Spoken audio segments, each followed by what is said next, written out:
Trasmettitore clonabile 513 multifrequenza a 4 canali. Premere e tenere premuto il tasto 1 del trasmettitore e contemporaneamente premere 4 volte il tasto 2.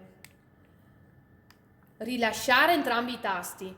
A questo punto il LED del 513 emetterà un lampeggio breve circa ogni 2 secondi.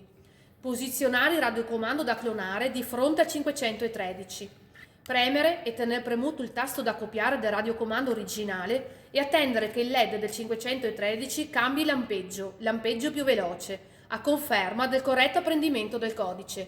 Questa operazione può richiedere alcuni secondi. Mentre il LED lampeggia, premere il tasto del 513 sul quale si desidera inserire il codice appena appreso e mantenerlo premuto fino a quando il LED non si spegne. La copia è avvenuta con successo. Verificare sull'automazione il corretto funzionamento del nuovo radiocomando. Il nostro trasmettitore è compatibile con varie marche, come potete vedere qui di seguito.